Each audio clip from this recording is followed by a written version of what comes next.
As I had mentioned earlier also once, that the entire Gita is divided into 3 sections. The first to the 6th chapter is section 1, which talks about the individual and the journey of the individual. From chapter 7 to 12 spoke about God, creation, the relationship between God and creation, relationship between individual and God, individual and creation. Now we will enter into the 3rd and the last lap of the Gita. This last part of the Gita is extremely important because this is the purpose for which the previous 12 chapters were spoken. The previous 12 chapters were meant to prepare us for the last 6 chapters. These last 6 chapters talk about the oneness of the individual, the world and the absolute. Absolute oneness. No difference between anything and anything. Why this oneness is very, very important is because fact is that as long as there is separateness, as long as there is difference, there is pain, there is sorrow, there is disintegrity, there is disharmony. The moment one becomes one with the other, then there is no disharmony. There is absolute harmony in spite of variety. I think I had mentioned this incident earlier also in one of the classes. There was one lady who came to meet one of our Swamijis and she was very, very frustrated. She told Swamiji that, Swamiji, I can't live with my husband another day. I can't stand it. 25 years I have tolerated him, but he has not changed a little bit. Even when we got married, he used to behave exactly the same way. He used to throw his clothes here and there, his shoes would be in the wrong place, he would leave the toothpaste tube open, he would leave the wet towels on the bed. 25 years I have tried to train him. No use. He still behaves like that. Now I can't. I have had enough. I want to leave him. Swamiji said, okay, sit down, calm down. Tell me, you had a son.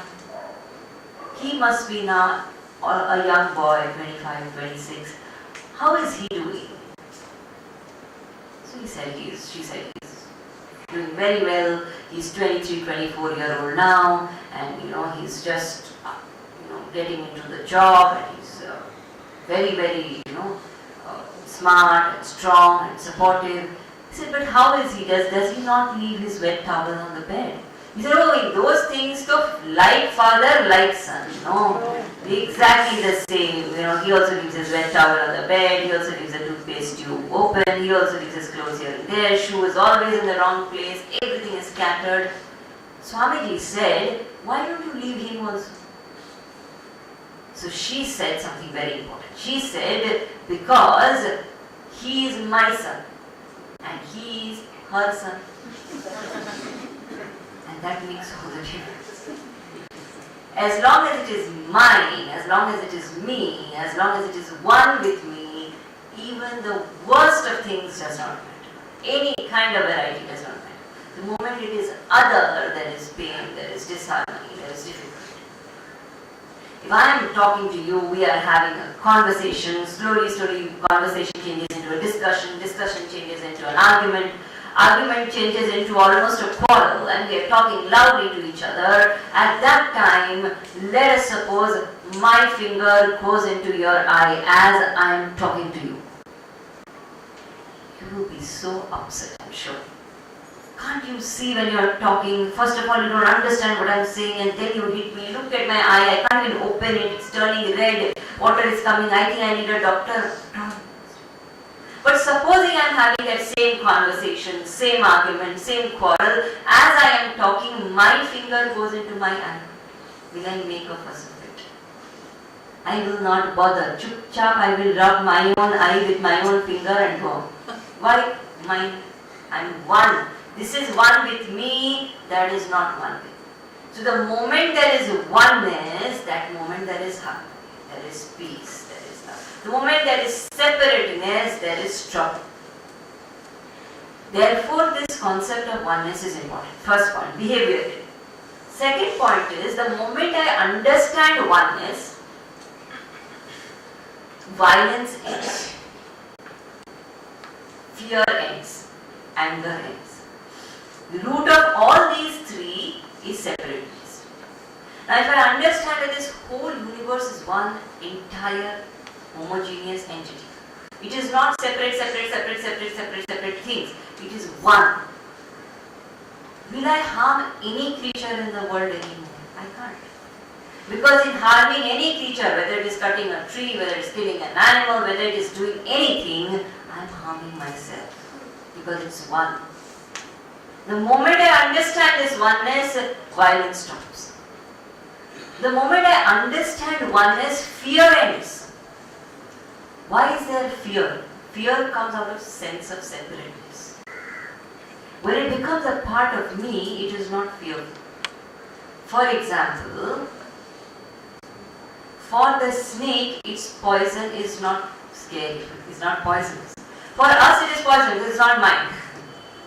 For that whose part it is not pure, it is not poisonous, it is not harmful. There is no fear anymore. Supposing you go to somebody's house, and let us say there are a lot of people who have pets these days, and some of these pets are so scary. I remember I went to one person's house, I'm not at all exaggerating. He actually had a huge crocodile for a pet. That crocodile was in one small pond, and then they're showing also, his name was Jimmy. They kept saying, Jimmy, come here, Jimmy. I'm saying, Arey Papre, what will he do now? His mouth opening, big teeth like that. I am scared. Why? He's not mine. I am not one with him. They who love him, who have become one with him, have no fear. In a classroom also it happens. Supposing there's a classroom and the teacher's son is in the class. Everybody else may be scared of her. When it comes to him, deep within, even if he may appear to be scared, deep within he knows that, why? No fear. The moment somebody is mine, somebody is me, oneness comes, fear ends. We are not scared of our own people. We are scared of others. We are scared of unknown. The moment I become one, fear ends. The moment I become one, anger ends forever. The moment I understand, who will I get angry with? Myself. There is no basis of anger anymore. Anger ends. So fear, violence, anger, everything ends the moment there is oneness. Therefore, understanding of this oneness is important, and hence this section is important because this will really make Gita meaningful. Because in this section, this oneness will be established. Starting from the 13th chapter to the 18th chapter, this last 6 chapters. And because this talks about this concept of oneness, this oneness is very difficult to understand. Why? Because we are constantly experiencing separateness. We are constantly experiencing variety. To say that all this variety is actually one is very tough. For example, supposing I have a lot of gold. I don't have any gold. I'm just saying. Don't take me serious. Supposing I have a lot of gold and I have necklace and earring and anklet, bangles and everything. For me, these are all different ornaments. And I say, oh my necklace, oh my bangle, oh this, oh that, all of that. Now supposing there is some kind of a financial trouble or something, and I say, I need to sell my gold. I take all the gold, go to the goldsmith. To the goldsmith, it is neither necklace, nor earring, nor bangle, nor anklet. It is this many grams of gold. Finished. The vision of the goldsmith is gold. Our vision is the name and the form. So to shift the vision from the name and form to the gold is very difficult. Because you are seeing the name and form, you are using the name and form, you are experiencing the name and form. And here is Gita saying, no, don't focus on the name and form. Name and form keeps changing. Bangle will become necklace, necklace will become anklet, anklet will become something. Because it's just name and form.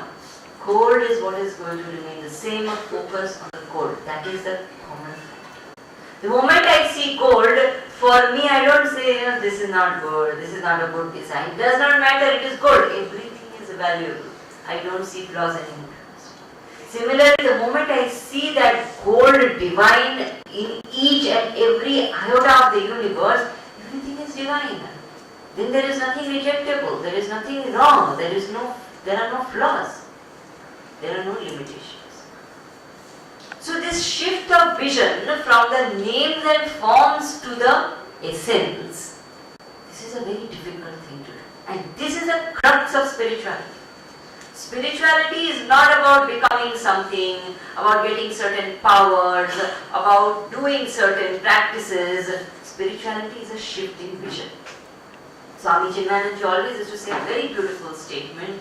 He used to say spirituality is not a way to look at specific things, it is a specific way to look at all things. Very beautiful statement. Spirituality is not a way to look at specific things, it is a specific way to look at all things. It's a shift in vision. Doing practices is easy. Initially maybe it's difficult, okay, every day I can't do my japa, I can't do my prayer. Slowly it will come. Can be done. Fasting is easy. Going to some temples, Tirth-yatra, still easy. But change of the vision, change of the way of looking at things permanently, very tough.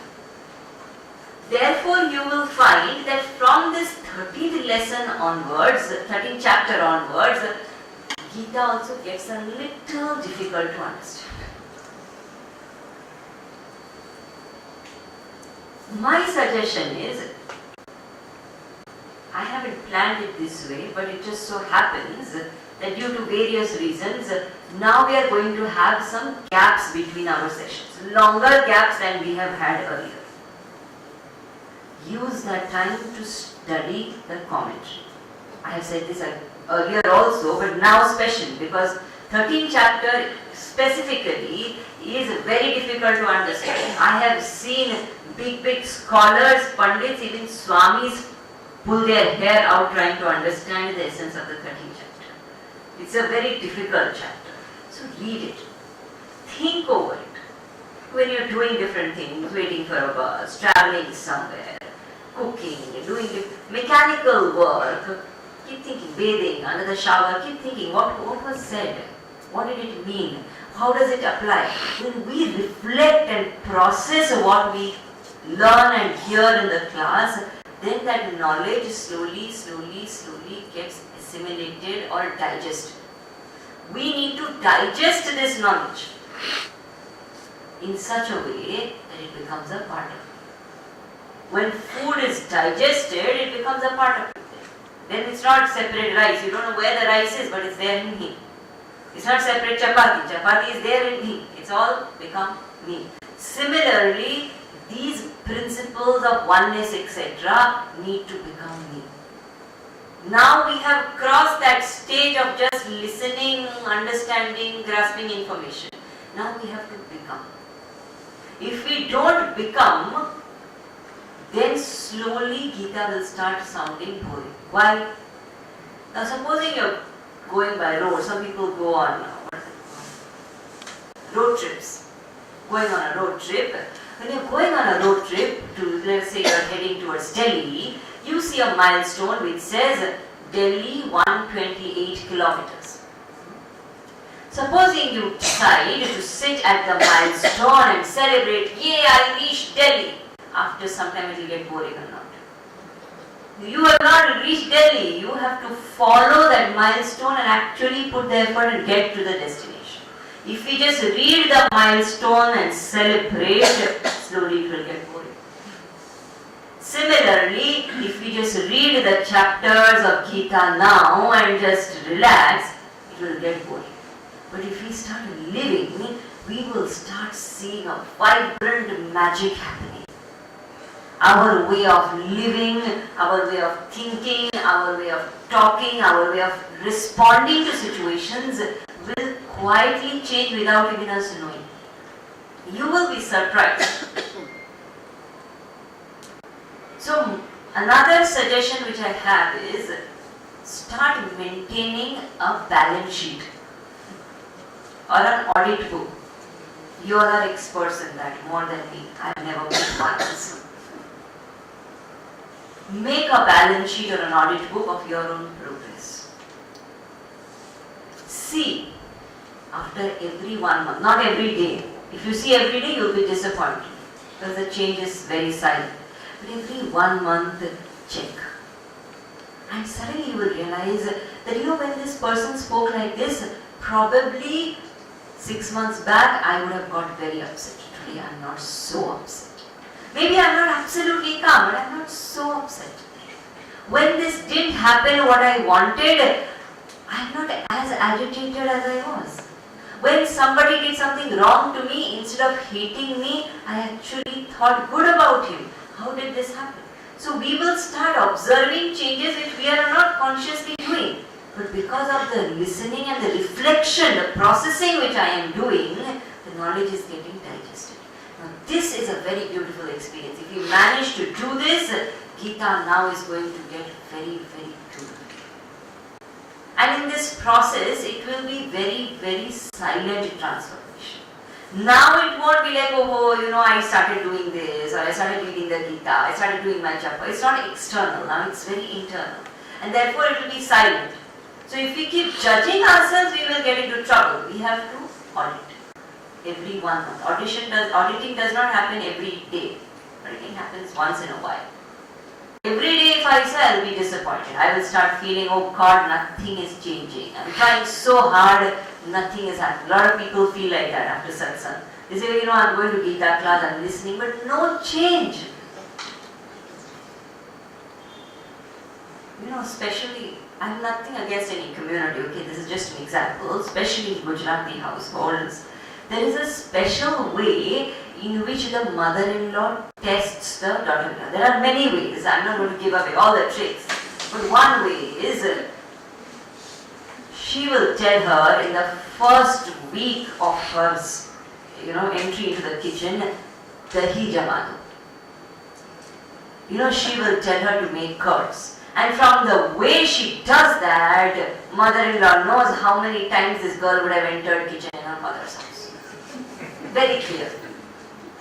So if the girl has never made curd, she will take the milk, she will put the curd, she will cover it, and the whole night she will be in tension. So every 2-3 hours she will get up, go to the kitchen, stir it a little, check whether curd is happening and feel disappointed because it still looks like milk. It's still so watery. What do I do? Curd is not happening. But if she has any experience, she will put the curd, leave it there for processing. By morning, silently, the entire milk would have transformed to curd. So when we start absorbing this knowledge, putting even one spoon of this knowledge inside and processing, then we have to leave it to the process. There is a Zen saying which says, we cannot make grass grow. We have to wait. Spring will come, grass will grow.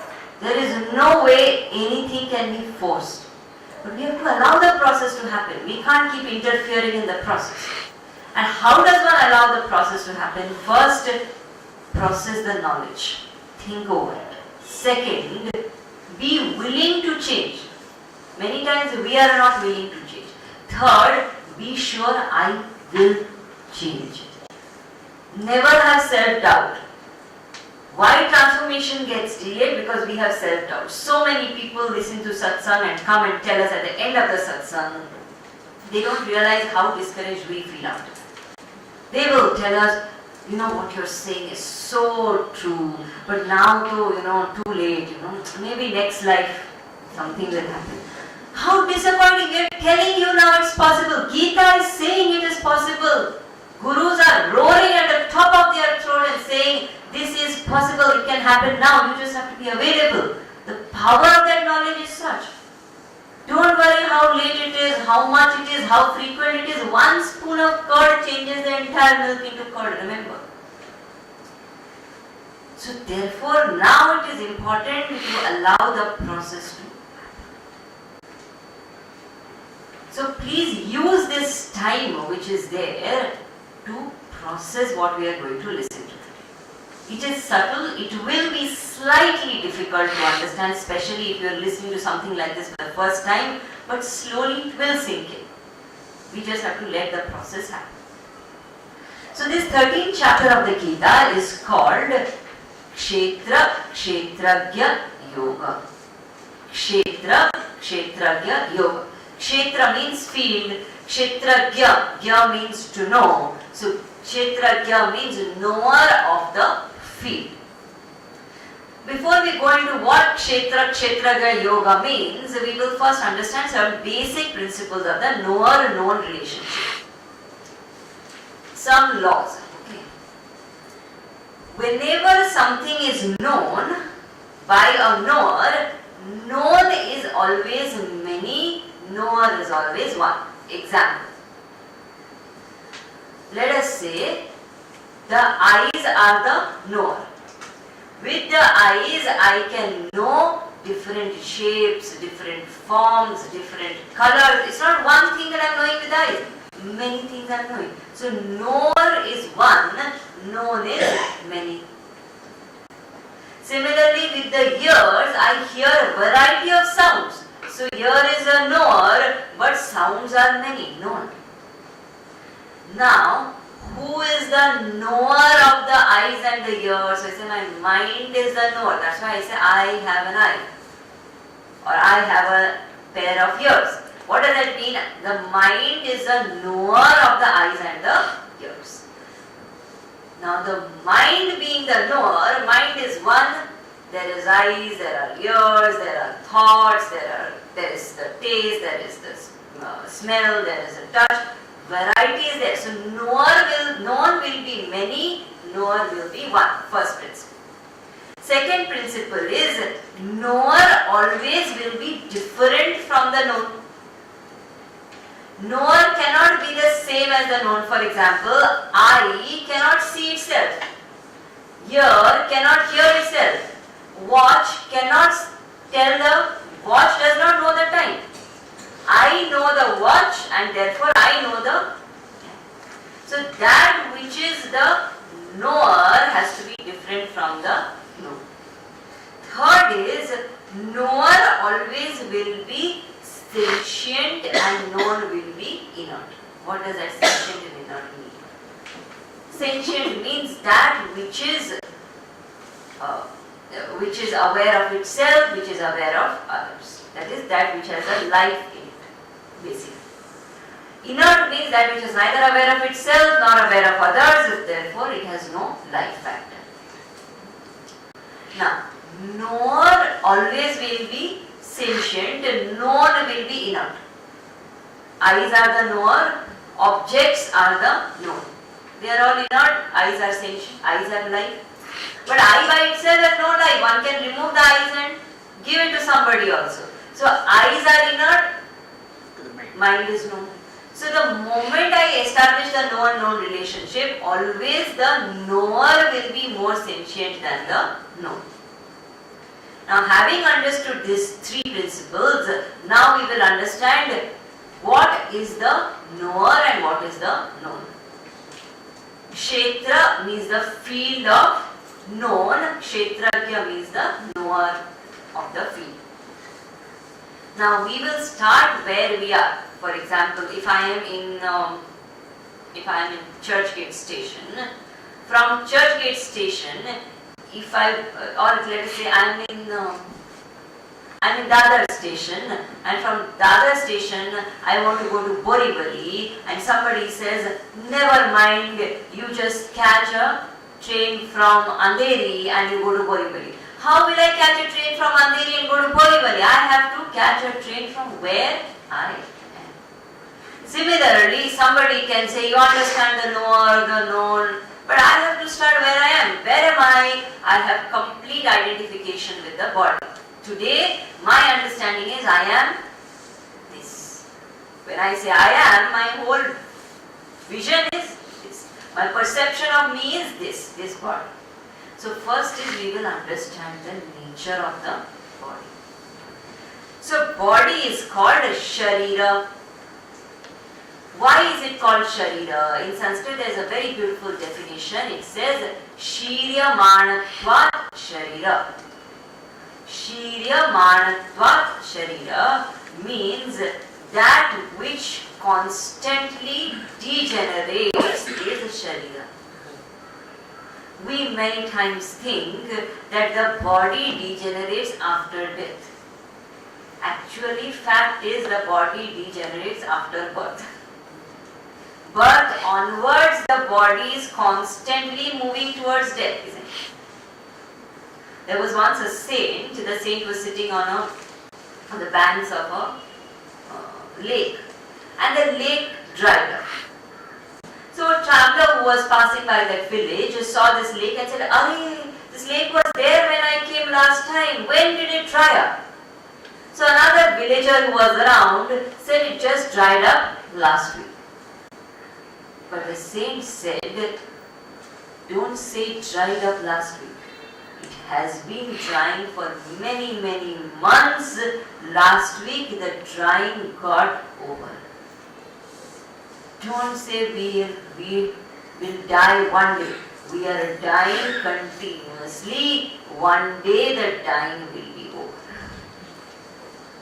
So this Sharira is constantly dying, degenerating. Therefore it is called Sharira. Second is, because it is Sharira, because it is constantly degenerating, therefore it is temporary. Third is, because it is temporary, therefore it gets over one day. Fourth is, because it gets over one day, how do I know that it gets over? Because I am the knower and the body is the. How do I know that the body degenerates? How do I know that the body gets over? How do I know that the body is temporary? I know. Why? I am the knower, body is. So therefore, first we have to understand that when it is said Kshetra, Kshetragya, Kshetra is not just the field of objects outside. Kshetra begins with this. This is our Kshetra, our field. From here onwards till the end of the universe, the entire creation is Kshetra. Who is Kshetragya? I am Kshetragya. How do I say I am Kshetragya? Because I don't know the entire Kshetra, isn't it? I know my body. I don't know entire Kshetra. I can say God is Kshetra. That is more comfortable. Because yes, God is all knowing, God is absolute happiness, that all we have studied. Therefore, God is Kshetragya. I can't say I am Kshetragya because I don't know the entire Kshetra. God knows the entire Kshetra, so He is Kshetragya. And God and I can't be one. Why God and I can't be one? So he said, because no matter how much of Gita I hear, no matter what I do, ultimately when things go wrong, I'm miserable, angry, upset, frustrated, etc. And God by definition is infinite happiness. So because God is infinite happiness and I am one miserable tiny minute creature, therefore God and I can't be one. Second reason why God and I can't be one is because God by definition is all-knowing. Kshetragya. I know only little. I don't know everything. I know a lot, but I don't know everything. So because of that, God and I can't be one. So it is said, but then if God and I can't be one, then who is the knower? Who is the Kshetragya? See, I know this is a little confusing. Think about this. Who is the Kshetragya? So it is said, who can be Kshetragya? Me only. I know. If there is any knower of this body, of this mind, of this, it's me who knows. So there is no knower other than me. And yet, I cannot say that I am one with God because God is as though different from me. How do we explain this? So there is an example given. Example is, supposing there are lots of pots. Okay? Pots are filled with water. And in the water of each pot, the light of the sun is getting reflected and you can actually see the sun in each pot. So in the pot, looking at the pot, if you ask where is the sun, here is the sun. In every pot there is the sun, therefore every pot is the sun. But can really the reflection of the sun become the sun? Reflection of the sun can never be the sun because this reflection will end, this reflection can shake, this reflection cannot be the real sun. The sun is different. Yet, if you say, what is this reflection? Is it different from the sun? It cannot be different from the sun. It is one with the sun, but it is yet cannot be one with the sun. From one standpoint, it cannot be one because reflection has completely different qualities from the sun. But what is the identity of the reflection other than the sun? It is one with the sun. So it is said, God and I are related, is similar.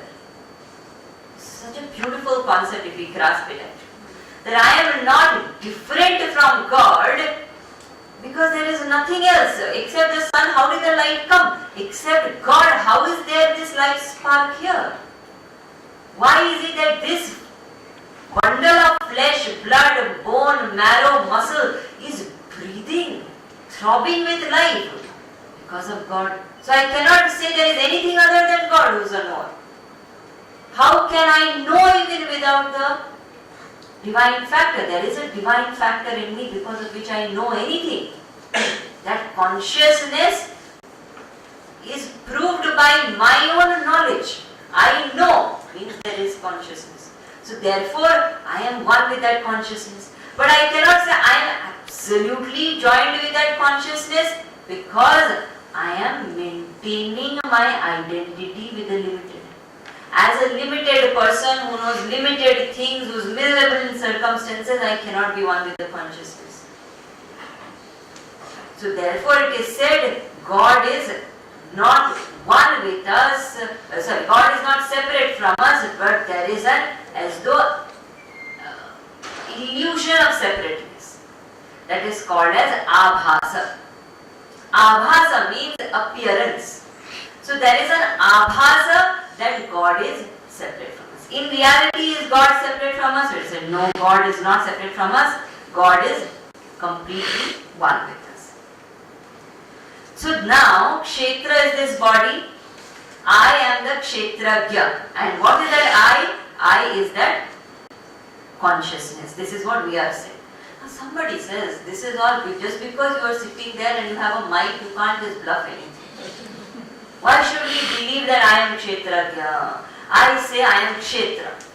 If this body is Kshetra, I am also Kshetra. I also know myself. I am also the object. So it is said, no, that can't be. Why? Apply the laws. We said body is Kshetra. That we are convinced about. Now body is Kshetra. Do I know the body? I know the body. So I am the knower. Body is the knower. Now we said in the laws, knower and known cannot be the same. Therefore, if body is Kshetra, I know this Kshetra, so I cannot be Kshetra, I have to be Kshetra. Second law said, body, Kshetra is inert and Kshetragya is sentient. So that means body is inert, I am consciousness, I am Kshetra. How do we understand this? So whenever we say something, whenever we think something, know something, there are two kinds of vrittis, two kinds of thoughts which are involved in knowledge. So let us say, I say this is a phone. The moment I say this is a phone, that means there is this phone and there is I who knows the phone. So actually in the thought, there are two thoughts, two vrittis. One is called aham vritti, other is called idam vritti. Idam vritti is the this thought, which says this is a phone. Aham vritti is the I thought, which says I am. I am, therefore I know this is a phone, isn't it? So you said aham vritti and idam vritti. So you said everything that I can say idam, idam in Sanskrit means this. If for anything I can say this, that means it is Kshetra. Full stop. How do I know what is Kshetra? Anything for which I can use this is Kshetra. I can say this phone, I can say this seat, I can say this book, I can say this person, I can say this body, I can say this mind, I can say this thought. But I can't say this I am. So the only thing that cannot become this is I. Other than I, everything is this, including my ego. This ego. Therefore, everything is Kshetra, everything is known. And therefore, the Kshetragya is not any of this. When I say Kshetragya means a knower. Knower cannot be anything which is Kshetra, because Kshetra and Kshetragya have to be different. The moment I have understood that Kshetra is everything including ego, mind, body, everything, I understand I am not any of that. Because Kshetragya has to be different from Kshetra. So I am not the body, I am not the mind, I am not the ego, I am not the thoughts. I am that which enlivens and knows all of this. And that which enlivens, that enlivening factor is the oneness. That is the common factor in the entire creation. How do we understand this common factor? Because we don't seem to have anything in common. Each person is so different. How can there be a common factor? So it is said that the example is of electricity. For example, I see that there is an AC which throws cold air. There is a microwave which gives out heat. There is a fridge which makes things cold. There is a fan which moves. There is a light which gives light. There are different expressions of electricity. Expressions are different, but there is one common electricity enlivening all of this. There is no difference in the electricity in the bulb, or the electricity in the fan, or the electricity in the mic, or the electricity in the microwave. Electricity remaining the same expresses differently through different methods. Similarly, it is said there is one absolute infinite consciousness which is expressing differently through different kshetras. How do I experience this kshetragya, this electricity, this life spark as my essential nature? Because that shift of vision has to happen. Why is it that after listening, I am still not able to experience that electricity. I'm still not able to experience that life spark. So it is said I am not able to experience it because to experience that life spark, a certain tuning is needed. For example, let us say, these days, I don't know if people have those radios. You know, when we were kids also, we used to have those radio sets, the small ones, and we used to have an antenna, and you have to tune the radio. So one day, if supposing there is a person who has a radio, and he turns it on to listen to the IPL commentary. And he has been waiting for it, and he bought a new radio set, sat down with his, his chips and his whatever cold drink, and he said, let me enjoy the IPL commentary. He turns on the radio, and there is no telecast happening. He goes to the neighbor and says, "Arey, tera radio chal raha hai kya?" He says, "Haan, very clear, see the commentary is coming." Then he goes to the other neighbor and says, "Tera chal raha hai." He says, "Haan, very clear, see, they are making run after run." And you say, "Arey, what is this, the government of India, so unfair, they are taking out some enmity on me, they are not telecasting the match on my radio. Why am I able to not experience the telecast of the match on my radio? I have not tuned my radio set. I have to turn that knob and tune the radio. Only then the waves of the radio are there everywhere. Universally present are the waves. All I have to do is tune my instrument. Similarly, universally present is divinity. All I have to do is tune my equipment. How do I tune my equipment? So it is said by following certain values. So certain eternal values are spoken about in this chapter. Beautiful values like humility, lack of pride, forgiveness, acceptance, love for all. Basic values of goodness. And each of this is important. When we look at it as moral science, preaching, we say, oh God, what is this? Again, all this started passion. But if we think about it, these are universal values. So somebody says, how can you say they are universal? Right and wrong is not universal, it is relative.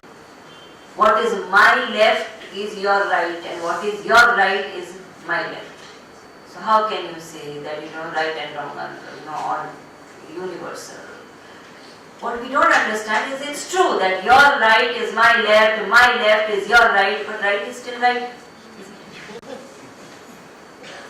Left is still left.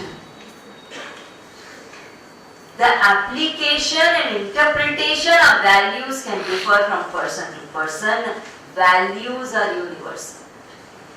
There is no culture, there is no religion, no community in the entire world which can teach or which can claim love is a sin, hatred is a virtue. Have you heard of that? There is nobody who can say that violence is very good and to protect is a wrong. There is nobody who says to lie is an excellent quality, to be truthful is wrong. Even the greatest liar in the world wants his partner to be honest with him. So these values are not what is taught to us in the moral science class. These values are not what somebody gives us. These are innately designed into us. Whether we know it or not, they are there. Some people, because of ambience, because of the way they are brought up, because of circumstances, cultivate these values and therefore they grow and bloom and become virtues. Some people do not cultivate them, so they remain underdeveloped. That does not mean values don't exist. And that does not mean that values are not universal. There are certain universal values. For example, humility. Humility or amanitvam is a universal value. Irrespective of which community, class, belief system I belong to, humility is good. Period. Is this talk till 7:30 or 8? 8. I forgot. I'm tired today. Sorry. I thought time. So Amanithyam or humility refers to the value of not entertaining pride. Many times people feel that if we remain humble, we will be taken advantage of. This is a big fear people have. They have to listen to all the talks that are given. Quietly they will come and say, "Thoda to ego banta hai." We have to make it. No, we have to live in the world, otherwise it will make us a doormat. As if I maintain the ego and don't become a doormat. You think about it, ultimately those who are to exploit us, don't they exploit us? Why not be good and humble and get exploited? First point. Second point is, more importantly, what we don't understand is the person who is humble is powerful. There is a certain amount of power that humility has.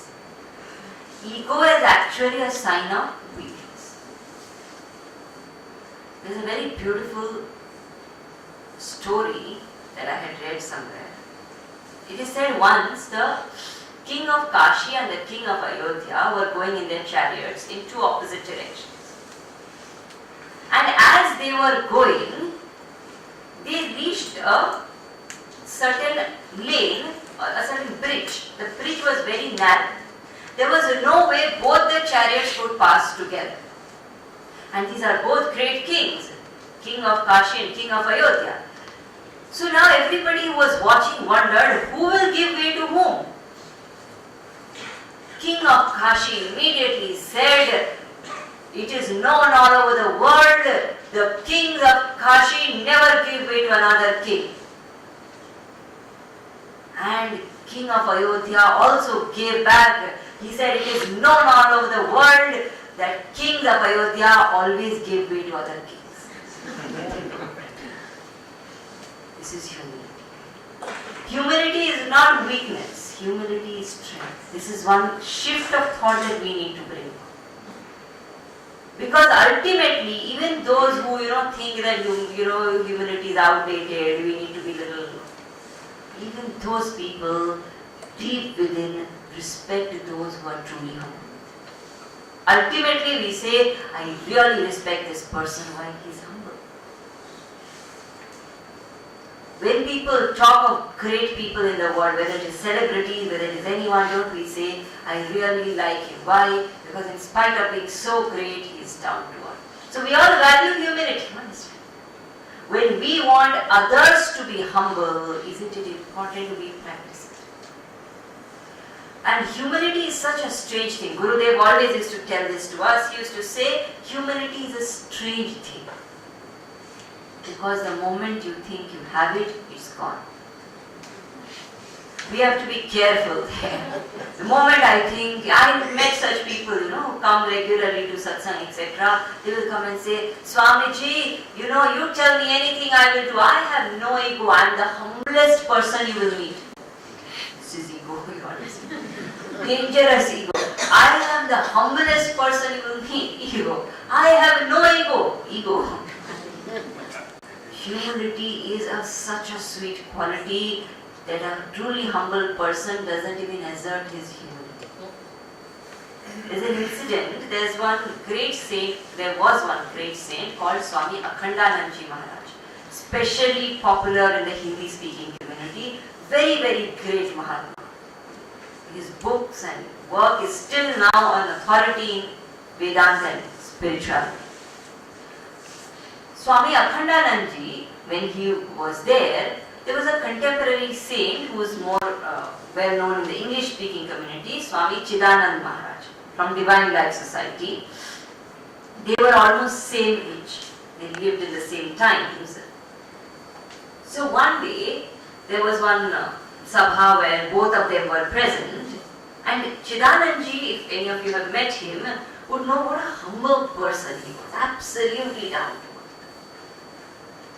So this Akhandanandji said about Chidanandji, from when he was speaking about him, he said, you know, the virtue of humility, if you want to understand, you should see Swami Chidananda.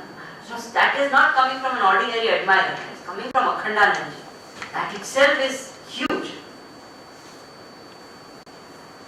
Then Swami Chidananda Maharaj came to speak when his turn came, and he said, you know, supposing there is a box and you keep a precious gem which belongs to you in that box. Whom does the gem belong to? The box or to you? Everybody said to you. He said, Akhandanandji kept this precious gem called humility in me because it belongs to me. The level of humility, you understand? What level of humility is that? Absolutely down to earth, no assertion. We throw our weight around in small things. Actually, what is our... And how to cultivate humility? To speak about humility is easy. How does one cultivate humility? One very basic thing to cultivate humility is to remember who the great people were. To remember the saints and sages. When we understand the depth with they lived, the greatness with which they lived, then the small things we do become so immaterial, humility comes automatically. It is obvious after that. How humble they lived in spite of their greatness. When Gurudev was there was a time when Guruji was teaching the students who were studying in the ashram. Guruji was a young disciple. That time he must be 21, 22 years old. He was still in white clothes. He used to teach Sanskrit to the other brahmacharis. Gurudev had told him. One day, some guests came to meet Gurudev. And they wanted to have a satsang with Gurudev. And if you have ever been to Akhavai ashram, you will see that the ashram is the ashram those days was not as big as it is today. The space was there, but not so much construction had happened. So there was only one hall, which was not even a hall, it was just a shed under which the classes used to happen. Now it's well developed. So this shed which was there, under that the classes used to go on. There was no other place. So when they said they want to do a satsang, Gurudev said, wait, I will let you know. He went to Guruji. He actually got up, went to Guruji's room. Current Guruji, who's Swami Tejanand, he was that time a young student. He went to Guruji's room and he said, you know, there are some guests to meet me. They want to have a satsang with me. I know your class is scheduled at 4 o'clock. I just need your permission. Is it okay if you do your class at 4:30? You understand humility? He does not need to ask. He is the one who has built that ashram. It belongs to him. He can just tell him, today's class you postpone, I have some guests, I want to do it here. Finished. He has to give an order. And Guruji would humbly accept. There is no question of any conflict between them either. That is humility. That's where he set an example. Now when we know people of that stature behave like that, what is our achievement to assert anything? We will become absolutely quiet. And why that is needed is because the main block between me and my own self, between me and divinity, is my ego. And ego needs to be dropped. That is why in South India, in the temples, when we go, they tell the men to take off their shirts. You can't enter with the shirts. And a lot of North Indians get very upset about it. I've heard people complain and say, what is this? There's silly rules they have. Why should I take off my shirt? I don't want to do this. But there is a symbolism in that, saying when we approach the Lord, we have to give up our identity. You know, you wear your shirt, you go like a big man. No, you drop everything. So the idea is one goes absolutely humble. Humility is needed to enter the abode of the truth. And hence, the first quality spoken about is Aman. Then it said Adam Vikram. Adam Vikram means non-pretentiousness. Absolutely no pretending. Because the thing is that pretentiousness, first of all, does not work long. How much ever I pretend to be nice and ultimately the real person shows. How long will I pretend? Second thing is, pretentiousness is very draining. It is very, very exhausting. I always observe this. People go to parties. They go there to relax. And some of these parties are so comfortable that nowadays they have this concept of pamper parties. I don't know if you know pamper parties. So they all get together and they pamper themselves. They will call spa attendants and this and that and eat all kinds of food, live in the amazing comfort. They will finish that party, come back home and say, very tired. You went there to get, what is a refresh and are tired. What did you do? When I have to maintain an image, it is very exhausting. I sit in my home being myself, I keep doing all the work also, I don't get as tired as I become after the party or the wedding. Why? Pretentiousness. You understand? The moment I start being somebody other than who I am, I suddenly become very exhausted. My energies are drained. And when energies are drained, where will I be left with any strength to sit and listen and reflect and process and meditate and realize and forget about it? Therefore it is said, do not pretend. Basic rules is Shanti, forgiveness, the most difficult value in the world. Everything else we can practice, forgiveness is difficult. Why forgiveness is difficult? Because we don't know very basic principles in life. We don't understand that when we don't forgive, it is not the other person but I who suffers. It is not he who is suffering, it is me who is suffering. Forgiveness is a value meant for self-redemption. When I let go, I become free. That man made a mistake, why should I suffer because of his mistake? I refuse to suffer, I forgive.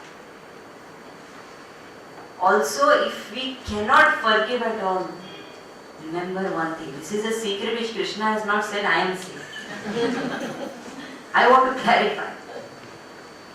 There is no revenge as powerful as forgiveness.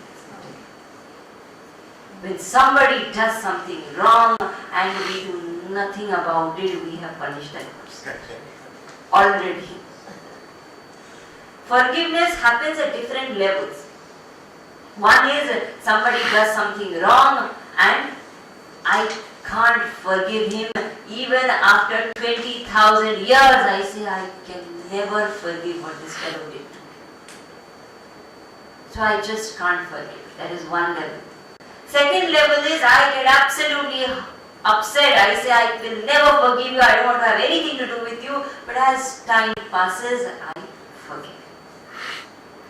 Third is when I see somebody doing wrong, I get upset but I forgive immediately. I say, Chacha, it's okay.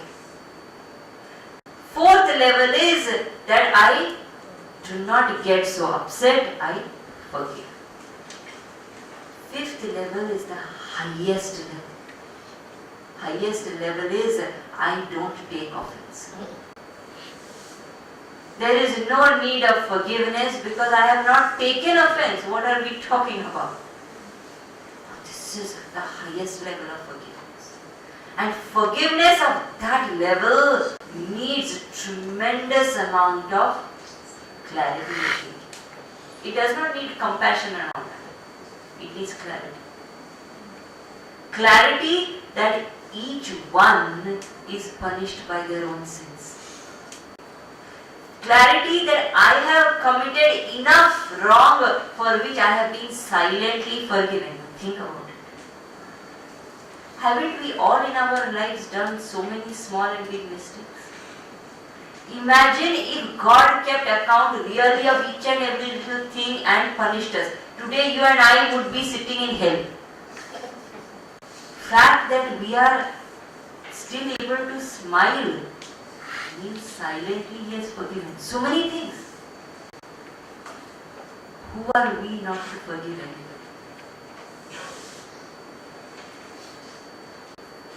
There's a very nice story I had read somewhere, very famous story also, of two friends who were traveling together.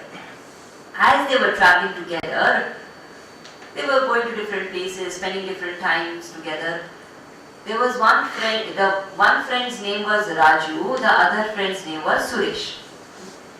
So there was suddenly, they were together, and when you live together, different things happen. So some argument, some quarrel happened, and Raju slapped Suresh. Suresh became very sad, went to the beach and wrote on the sand, "Today my friend slapped me." Later on, Raju saw that writing, he felt sad, he went and said sorry, they became friends again, started living happily there again. After few days, one day, when Suresh was bathing in the ocean, Suresh lost grip, was about to drown. Raju jumped into the ocean, saved Suresh's life. When Raju saved Suresh's life, Suresh thanked him, went to the forest. On a rock he engraved saying, "Today my friend saved my life." This Raju said, "What is this you are doing? Sometimes you write on sand, sometimes you write on rock. What is all this?" He said, "When you do something right for me, I want to write it on the rocks so that I never ever forget it. And when you do something wrong to me, I want to write it on sand so that the winds of time wash it away." This is forgiveness. That when people do things, when things go wrong, I let go, because if I don't let go, I am the sufferer. I am the one who's paying the price. And the last thing is, when we don't forgive, when we carry resentment and grudges, fact is we become bitter. This is the most important thing. When we carry rotten memories, rotten wounds, we become bitter inside. When we forgive, we become sweetened from within. So therefore, Shanti or forgiveness. So therefore it is said, these various qualities like Amanitvam, Adambitvam, Shanti, detachment, Anasakti, etc. need to be followed. What happens when a person follows these values? When a person follows these values, then slowly the mind becomes tuned. You remember the radio? Tuning happens. When the tuning happens more and more and more, the knower becomes clearer and clearer. I realize the knower and the known to be one, and I realize that I am that knower. So everything becomes one. What happens if I know everything becomes one? Now these are points what we are going to talk about now. These are points on which we need to concentrate. The moment I realize that I am that one infinite knower, consciousness as it is called, that moment I realize that that consciousness does not have birth and does not have death. Why it does not have birth and does not have death? Because that consciousness is ever present. Ever present cannot ever become absent. Birth and death both presume that there is some kind of absence. Therefore, that does not have birth and does not have death. Because it does not have birth and does not have death, what is that it we are talking about? It is me. That means I don't have birth and I don't have death. Because I don't have birth and I don't have death, I am that divinity which is expressing in different names and forms, like the gold changing the names and forms. I am the gold.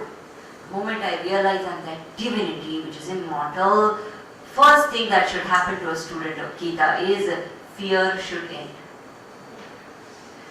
All expressions of fear are only different mediums of expression of one single fear, which is fear of death. The moment I realize I am immortal, I am birthless, even if I have not experienced that birthlessness, intellectual understanding itself must make a Gita student completely fearless. If I say I go to a Gita class, I cannot entertain fear. I have to give up fear. Fearlessness is the first thing that should happen to me. If by now that much also can't happen, then something is wrong. Either with the teacher or with the student. So therefore fearlessness must come. Second thing is, the moment I know that I am the knower, I am the illuminer. Illuminer means what? Illuminer means that which gives the life spark to everything. I am the power behind everything. The moment I realize I am the power behind everything, I suddenly start feeling so full, so powerful. I don't need anything else to make me feel empowered. When I don't need anything else to make me feel empowered, irrespective of what others do, what situations are, whatever it is, I remain strong inside. There is no insecurity. Second, first is there is no fear. Second is there is no insecurity. A student of Gita must not entertain insecurity. Whenever the thought of insecurity comes, we must remind ourselves, I am the power behind everything. How can I be insecure? It is not possible that I can be insecure. Then somebody said, but how do we know that there is a creator? How do we know that there is this divinity? So it is said, the person who has developed the vision by following those values knows divinity because there is a massive proof, evidence. What is the evidence? The entire creation is an evidence that there is divinity. Look at creation. Amazing, isn't it? How many different things in nature itself. How is this whole thing going on? Why is it that the sun rises? Why is it that the earth moves? Science can explain how everything happens, but why is it happening that way only? They can teach us the nature of different elements. They can say hydrogen behaves like this and oxygen behaves like this, and when oxygen and hydrogen get together, they become water. All that they can say, but why does hydrogen behave like this only? Why they don't know? What's going on? So the creation itself is a proof that there has to be some divine power, which is the creator. The moment I understand this, that the creation is a proof of the creator, the creation is an expression of the creator, I start being extremely loving, extremely accepting of the world around. Acceptance becomes a second nature of the student of Gita. Now, what is the nature of that Lord or that divinity? That divinity, remember the Kshetra, Kshetragya difference. Okay, Kshetra is different from Kshetragya. Yet we are saying Kshetra alone is the Kshetragya, sun and reflection. It is different, but it is one. So, being different means what? The Kshetragya, the divinity, is not becoming this body. Divinity is not becoming the limited objects, the limited creation. Divinity is infinite. Infinite, remaining infinite is appearing like the finite. Which means that the infinite divine is not really involved in the finite affairs. You and I have a fight, you and I have, some kind of argument, you and I suddenly become friends. All these finite interactions that are happening, divinity is not participating in them. Yet, without divinity, all this can't happen. It is nourishing all of it, it is supporting and illumining all of it without actually getting involved. divinity is ever detached and yet ever a part of everything. So the moment I realize I am that divinity, I learn to be like that. I can remain detached, I can remain objective, and yet I can nourish the world with my love. Love and attachment don't have to be the same. We've discussed that before. I can nourish everybody, but I can remain completely detached and unaffected. Why? I am the illuminer, I am the nourisher, I am not the limited. I am not the kshetra. And knowing this can be difficult, can be easy. So therefore it is said that divinity which is being spoken about, that infinity, that kshetragya is near and that kshetragya is far. Somebody says Krishna is by now gone crazy. Something is saying near and far. How can he be near also and far also? They said he is nearer than nearest for the one who has the vision. Because it is me. How Gurudev always used to say, when people used to ask how far is God, he used to say, how far the clay is from the clay pot, that far is God from me. How far the clay is from the clay pot, that far is God from me. Very, very close, intimate. But for the one who cannot see it, cannot understand it, it is very far. Some of you will feel like that at the end of this class. So he says far also, near also, our practical experience. So what happens is, the moment I understand this knower as myself, that state is called realization. So what is needed for that? Two things are needed. One is that the knower must be understood. So knowledge is needed. Second is, I must die to the individuality. So I must wake up to the knower and I must die to the individuality. Limitedness which I maintain, I am this limited individual, from that I have to become completely separate and say I am that infinite divine reality. And this is not some kind of an auto-suggestion or brainwash. We have actually analyzed and understood that I am that. It's a fact. So when I understand that I am that infinity, when I understand that I am not that limited, that moment all my bondage ends. Everything ends.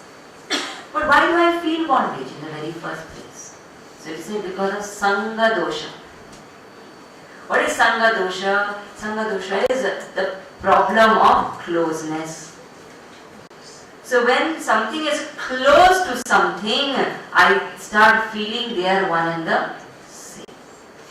For example, if there is a crystal and there is a blue cloth kept near the crystal appears to be blue. The crystal is not blue. Because of Sangha dosha, closeness, crystal is appearing to be blue. Similarly, because I have lived in this framework of this dead matter for so long, because of Sangha dosha, I have started feeling I am this. So how will I overcome this? Through knowledge. So the moment I understand knowledge, that moment I become free from Sangha dosha. How will this happen? So there are various methods. First means is Shravanam. Shravanam is listening. We have discussed that earlier also. So listening about it is important. Again and again and again I have to be reminded, I am infinite. Because I forget. So Sangha dosha is there. I am living in this body which is finite and wanting to realize infinite is difficult. So repeated reminders are needed. Therefore regular satsang. Shravan. Second is, whatever I hear, I need to spend time in contemplation or meditation. Absorbing that knowledge, letting it sink into me. And we have seen how to meditate in the 6th chapter also. Third is, developing the spirit of discrimination. Clearly knowing what is real and what is unreal. And last is faith and devotion to the Guru. Very important. At this stage this becomes extremely important because the subject is becoming subtle.